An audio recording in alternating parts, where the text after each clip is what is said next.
아버지가 남긴 말에 힘 안녕하세요.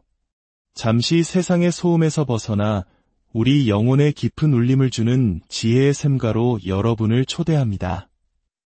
오늘 이 이야기가 여러분의 마음에 평안과 위로를 가져다 주기를 소망합니다. 혹시 오늘이 어떤 날인지 아시나요? 서양 문화권에서는 오늘을 아버지의 날로 기념합니다. 우리에게는 어버이날이 더 익숙하지만 오늘은 특별히 우리 삶에 아버지가 남긴 발자취, 특히 그분들이 우리에게 남겨준 말의 무게에 대해 깊이 생각해보는 시간을 갖고자 합니다. 이 이야기가 여러분의 마음에 울림을 준다면 구독과 좋아요를 통해 더 많은 분들과 이 은혜를 나누는 일에 동참해주세요. 여러분의 영혼에 하나님 아버지의 따뜻한 평안이 가득하기를 먼저 기도합니다. 가정 안에서 한 사람이 신앙을 갖게 되었을 때 다른 가족 구성원에게 어떤 영향을 미치는지에 대한 흥미로운 연구 결과가 있습니다. 만약 어머니나 아내가 먼저 하나님을 믿게 되면 나머지 가족이 신앙을 가질 확률은 약 18%라고 합니다. 자녀가 부모님보다 먼저 교회에 나오게 되면 그 확률은 22%로 조금 더 올라갑니다. 하지만 놀라운 사실은 지금부터입니다. 만약 아버지, 즉 남편이 먼저 예수님을 영접하고 신앙생활을 시작하면 나머지 가족 모두가 하나님을 믿게 될 확률은 무려 94%에 달한다고 합니다.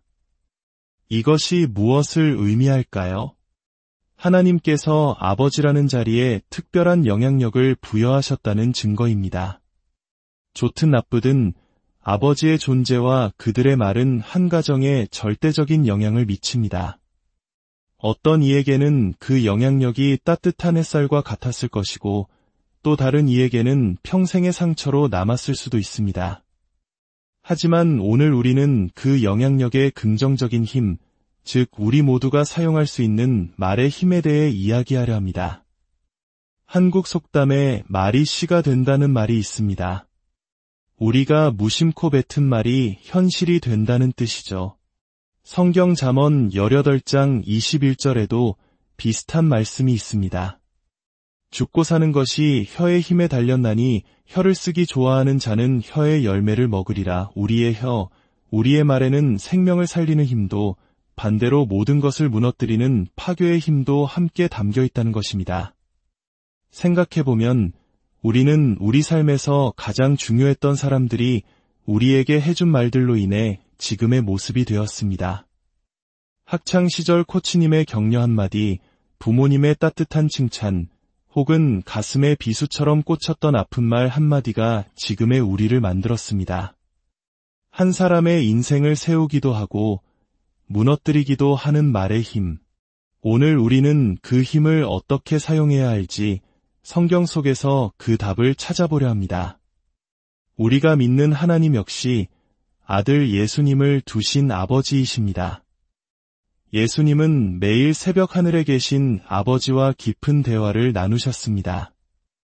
안타깝게도 우리는 그 부자가 나눈 대화의 내용을 대부분 알지 못합니다. 하지만 성경 전체를 통틀어 단 2번 하나님 아버지께서 아들 예수님을 향해 하신 말씀이 공개적으로 기록된 순간이 있습니다. 놀랍게도 그 2번의 순간에 하나님께서 하신 말씀은 정확히 똑같았습니다. 첫 번째는 예수님께서 공생애를 시작하시기 전 요단강에서 세례 요한에게 세례를 받으셨을 때입니다. 마태복음 3장 17절입니다. 예수님이 물에서 올라오실 때 하늘이 열리고 하나님의 성령이 비둘기같이 그 위에 임하셨습니다. 그리고 하늘로부터 소리가 들려왔습니다. 이는 내 사랑하는 아들이요 내 기뻐하는 자라. 그리고 몇 년 후 예수님께서 베드로와 야고보, 요한을 데리고 높은 산에 오르셨을 때 2번째 음성이 들려왔습니다. 예수님의 모습이 영광스럽게 변하고 모세와 엘리야가 나타나자 하늘에서 다시 한번 아버지의 음성이 울려 퍼졌습니다. 이는 내 사랑하는 아들이요 내 기뻐하는 자니 너희는 그의 말을 들으라. 이는 내 사랑하는 아들이요 내 기뻐하는 자라. 이 짧은 문장 안에 우리 모두가 서로에게, 특히 자녀들에게 해주어야 할 세 가지 중요한 메시지가 담겨 있습니다. 바로 인정, 애정, 그리고 지지와 칭찬입니다. 첫째, 인정의 말입니다. 너는 내 아들이다. 이것은 조건 없는 소속감과 수용을 의미합니다. 무슨 일이 있어도, 내가 어떤 모습이어도 너는 내 가족이고 나는 내 곁을 떠나지 않을 것이라는 약속입니다. 우리는 종종 상대방의 행동을 인정하지 못할 때 그 사람 자체를 거부하곤 합니다. 하지만 진정한 인정은 행동과 사람을 분리하는 것에서 시작됩니다.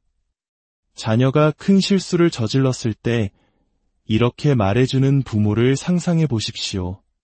이것이 내가 한 행동이긴 하지만 이게 너라는 사람의 전부는 아니란다. 아빠는 여전히 너를 믿고 사랑한다. 이 말 한마디가 한 사람의 인생을 다시 일으켜 세울 수 있습니다. 인정의 말은 또한 믿음의 말이기도 합니다. 지금 눈에 보이는 현실의 모습이 아니라 그 사람 안에 잠재된 가능성을 보고 말해주는 것입니다. 하나님께서 우리를 보실 때 우리의 죄와 허물을 보시는 것이 아니라 예수님의 피로 용서받고 깨끗해진 모습, 앞으로 변화될 잠재력을 보시는 것과 같습니다.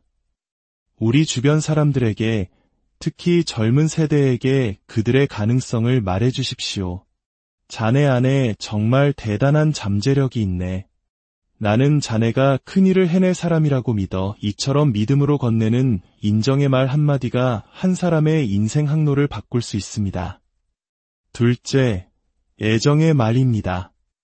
내가 너를 사랑한다. 하나님께서는 굳이 사랑하는 이라는 단어를 사용하셨습니다. 사랑한다는 말은 세상에서 가장 강력한 치유의 언어입니다. 하지만 우리는 이 말을 하는데 너무나 인색합니다.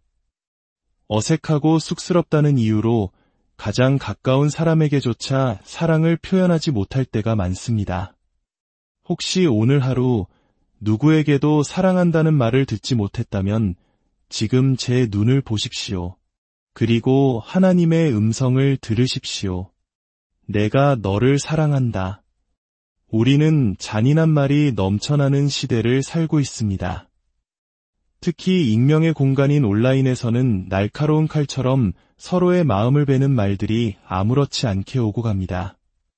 시편의 기자처럼 사람들은 칼같이 자기 혀를 연마하며 독한 말로 화살을 삼아 서로를 겨눕니다.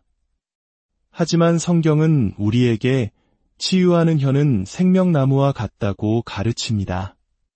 우리의 말이 상처를 주는 칼이 아니라 상처를 싸매는 약이 되어야 합니다. 의견이 다른 사람과 논쟁할 수는 있지만 그 사람의 인격을 무너뜨리는 잔인한 말을 해서는 안 됩니다. 오늘부터 우리의 혀를 오직 사람을 살리고 치유하고 세우는 데 사용하기로 결단합시다. 셋째, 지지와 칭찬의 말입니다. 나는 너로 인해 기쁘다. 이것은 상대방의 존재 자체에 대한 기쁨의 표현이자 그들의 선한 모습과 노력을 구체적으로 인정해주는 칭찬입니다. 세상은 한 사람의 99가지 장점보다 단 한 가지 단점을 찾아내 비난하는 데 익숙합니다. 하지만 우리는 반대로 사람들 안에서 선한 것을 발견하고 그것을 말해주는 사람이 되어야 합니다. 잠언 25장 11절은 이렇게 말합니다.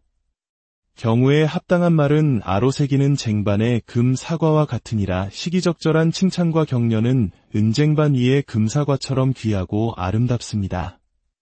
아이의 방이 돼지우리 같다고 소리치기 전에 아이가 스스로 숙제를 마친 작은 행동을 발견하고 칭찬해 주십시오. 내 방은 엉망이지만 그래도 스스로 숙제를 다 끝내다니 정말 대단하다. 아빠는 내가 자랑스러워. 이런 지지와 칭찬의 말이 아이의 자존감을 건강하게 키워줄 것입니다. 하지만 이야기를 들으며 마음 한편이 아파오는 분들도 계실 겁니다. 따뜻한 인정과 애정, 칭찬은커녕 평생 아버지로부터 상처가 되는 말만 듣고 자라온 분들 말입니다. 그 아버지의 상처는 한 사람의 영혼을 깊이 병들게 합니다. 어떤 이는 극도로 소극적인 사람이 되고 어떤 이는 반대로 과도하게 공격적인 성향을 보이기도 합니다. 그렇다면 이 깊은 상처는 어떻게 치유할 수 있을까요? 첫째, 좋은 영적인 아버지를 찾으십시오. 시편 68편은 하나님을 고아의 아버지시며 과부의 재판장이라고 말합니다. 하나님은 우리에게 완벽한 아버지가 되어주실 뿐만 아니라 외로운 자들을 가족 공동체 안에 두시는 분입니다. 좋은 믿음의 공동체 안에서 인생의 멘토, 영적인 아버지를 만나십시오. 그분들을 통해 하나님 아버지의 사랑을 경험하게 될 것입니다. 둘째, 스스로가 누군가의 영적인 아버지가 되어주십시오. 이것이 오늘 메시지의 가장 중요한 핵심일지도 모릅니다. 우리 삶에 무언가 결핍되어 있다면 그것을 채워달라고 기도하기보다 먼저 다른 사람에게 그것을 베푸십시오. 사랑이 필요하다면 먼저 사랑을 주십시오. 칭찬이 고프다면 먼저 다른 이를 칭찬하십시오. 갈라디아서 6장 7절 말씀처럼 사람이 무엇으로 심든지 그대로 거둘 것입니다. 내가 누군가에게 좋은 영적 아버지가 되어줄 때 하나님께서는 내 삶을 풍성한 열매로 채워주실 것입니다. 그리고 마지막으로 하나님을 당신의 진정한 아버지로 깊이 만나십시오. 예수님은 우리에게 기도할 때 하늘에 계신 우리 아버지여 라고 부르라고 가르치셨습니다. 전능하신 창조주, 위대하신 왕이 아니라 친밀하고 사랑이 넘치는 아버지로 하나님과 관계를 맺으라는 것입니다. 야고보서 1장 17대 18절은 이렇게 증언합니다. 온갖 좋은 은사와 온전한 선물이 다 위로부터 빛들의 아버지께로부터 내려오나니 그가 그 피조물 중에 우리로 한 첫 열매가 되게 하시려고 자기의 뜻을 따라 진리의 말씀으로 우리를 낳으셨느니라. 이 말씀을 듣고 있는 당신, 바로 당신이 하나님께서 모든 피조물 가운데 가장 아끼시는 첫 열매이며 그분의 가장 소중한 보물입니다. 당신이 지난주에 단 한 번도 기도하지 않았을지라도 어제 또 죄를 지었을지라도 변함없이 당신은 그분의 소중한 자녀입니다. 하나님 아버지께서 오늘 당신에게 속삭이십니다. 너는 내 사랑하는 아들이다. 내가 너를 정말 사랑한다. 그리고 나는 너로 인해 기쁘단다. 이 음성이 상처받은 당신의 영혼을 어루만지고 메마른 마음에 새로운 생명의 강물이 흐르게 하기를 축복합니다. 함께 기도하겠습니다. 사랑의 하나님 아버지, 오늘 아버지의 마음을 알게 하시니 감사합니다. 혹시 우리 안에 아버지로부터 받은 상처나 아픈 말들로 인해 생긴 깊은 웅덩이가 있다면 주님의 치유의 빛으로 그곳을 가득 채워주시옵소서. 우리 또한 다른 이들에게 상처 주는 말을 했던 것을 회개합니다. 우리의 혀를 주장하사 이제부터는 오직 생명을 살리고 사람을 세우고 영혼을 치유하는 말만 하게 하옵소서.